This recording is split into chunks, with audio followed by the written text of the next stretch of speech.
Oh, here's the big news, guys. Here, you know what?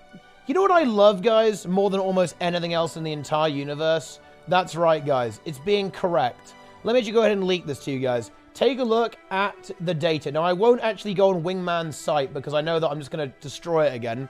But gamers, you know how before the expansion, I said live on stream that we weren't going to get mirror comp and we were actually going to have a more diverse meta than ever before? You know how people said that I was on copium, that I was just, you know, sucking ArenaNet's dick, pure bullshit, I have no idea what I'm talking about? Oh, it turns out I'm not just right, I'm unbelievably right, actually, as it turns out. Honestly, I just love it so much, guys. It feels so damn good. I want to give myself a round of applause, guys. Like, Teapot, oh my god. How could you have predicted exactly what was going to happen? I mean, wow. Oh, you just love to see that. You absolutely love to see it. You really do, guys. The only thing that's probably outperforming a little bit right now is Mechanist, as you can see here. But everything else is actually surprisingly balanced. Actually, like, unbelievably weirdly balanced. It's actually more balanced than I was expecting. You can see here that Virtuoso, Mirage, and Chrono see a lot of representation. Harbinger and Scourge. Man, it always amazes me that people don't play Holo. Like, Holo to me is like such a no-brainer class.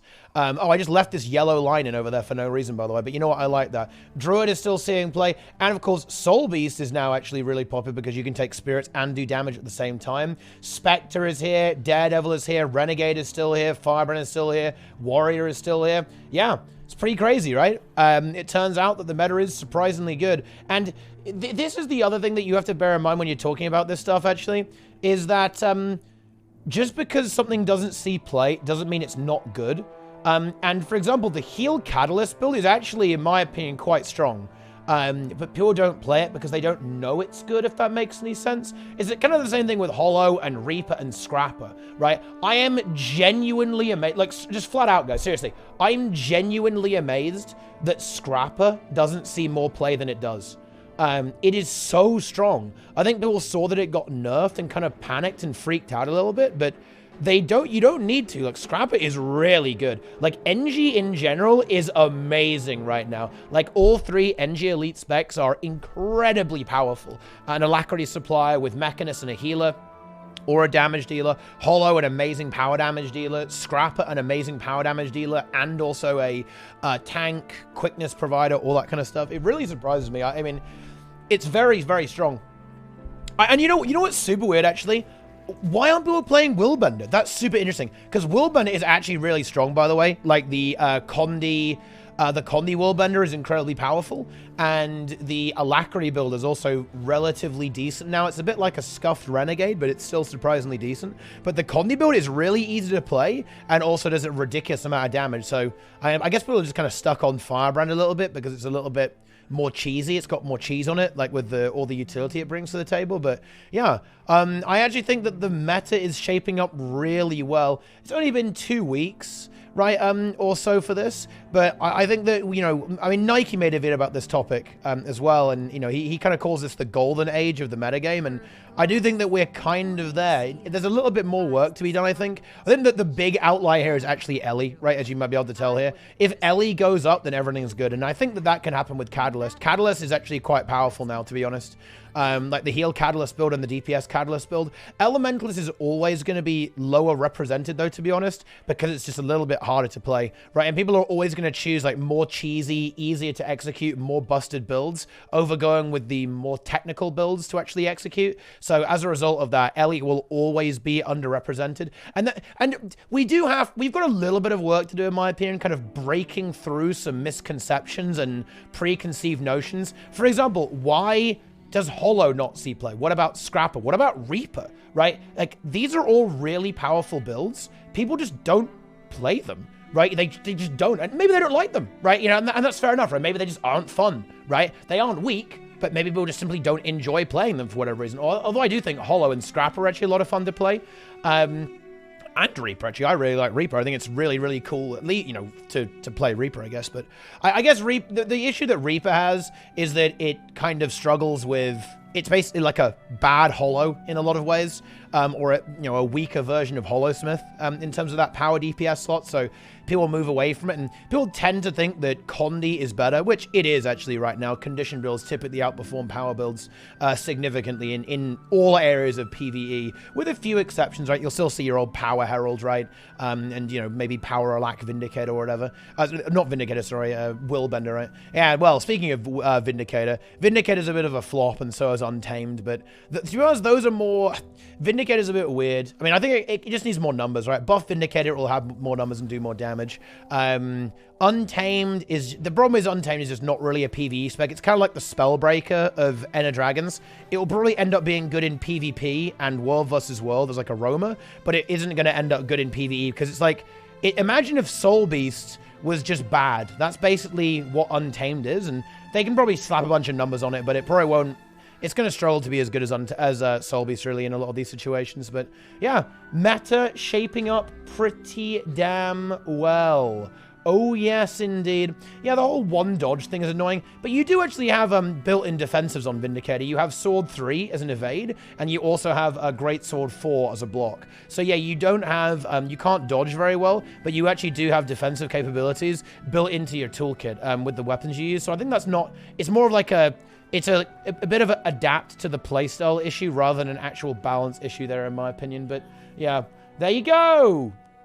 Yeah, you got a bunch of healing as well on it, so it's not too bad, in my opinion. And there's one thing that actually could shift the meta, actually, and this is definitely true for power builds, by the way, is that when people start to get access to the new stats, it's going to get horrible, though, with Ritualist. Ritualist is going to make all the Connie builds really, really strong.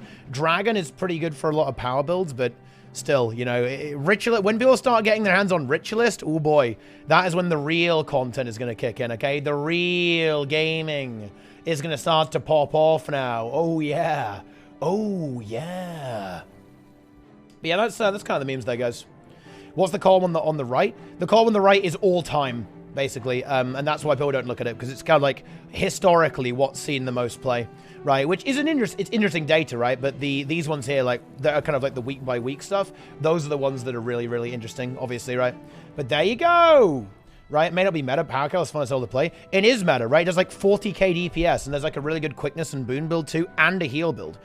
Catalyst is strong. People just don't play it. I think I'd better try and get off my lazy ass and make like a heal Catalyst build guide video or something like that. I'll probably play it a lot this week and next week, and we'll try and figure something out. But overall, the metagame is good, and I just wanted to say I was right about Mirror Comp. And, look, just so everyone knows, I put my money where my mouth is. In the comments of my last video about the metagame, I actually bet someone a legendary weapon that we wouldn't see Mirror Comp. They actually declined that offer. That's fair enough, okay? Listen, if you're not that confident, I get it. And I'd be very confident to make that bet again, that we won't see this, we won't see this thing continue, right? Or that we won't see any kind of like very strict or over-restrictive meta in raids. Because again, the big thing was with Mirror Comp is that people didn't understand why Mirror Comp existed or why the Fractal Comp is the way it is.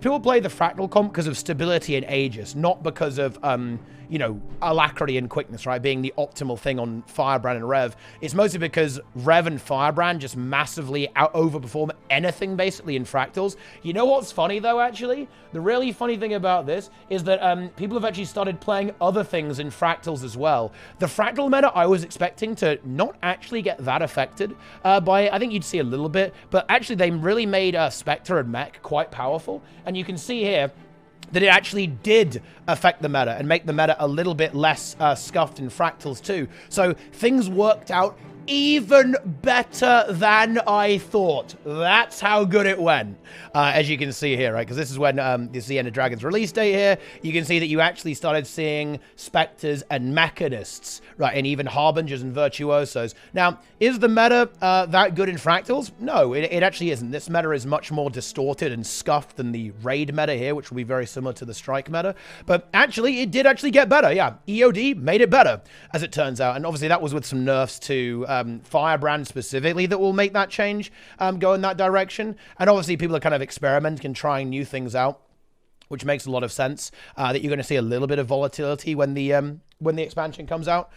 But yeah, it turns out that the new specs are actually making the game better. Nice. I love to see it. But yeah, the real key is here is understanding why people play things the way they do. Like, this is the really important thing, guys. And it's what a lot of players, and honestly, a broad portion of the community don't quite understand. People didn't play Firebrand and Renegade in Fractals because, oh yeah, they were just best in slot for quickness and alacrity. No, they played them because of the utility that they brought that was incredibly good at hard countering Fractals that realistically nothing else can really provide. Nothing gives stab, Aegis, and CC like Firebrand and Rev. That is why that saw play, right? And now that you have other things, well, once you nerf that, and you also have other things that have powerful defensives, like Spectre with its barrier application, Mech with its amazing boon uptime, better than Firebrand, it's significantly better than Firebrand, by the way, and really good barrier and healing and alacrity. You have Harbinger with loads of condition damage to kind of compete with the Scourge, Virtuoso doing a lot of damage, and all these things also bring us stuff like Basilisk Venom, you know, for CC on the Spectre, right? You have, of course, you can do stuff like Moa Signet, right, on Virtuoso to really help out there. Turns out a lot of these things work very, very well. Here it is. Incredible gaming, dude, okay? Incredible gaming. And yeah, Mech is overtuned right now. It probably needs to get shaved down a fair bit. But honestly, you can see that this graph is turning out to look pretty good, actually. Pretty damn good. Not too bad right there. I love to see it. I'm actually excited to see where the meta is going. Okay, you know, it'll be very, very exciting stuff to see how these things develop. I love to see it.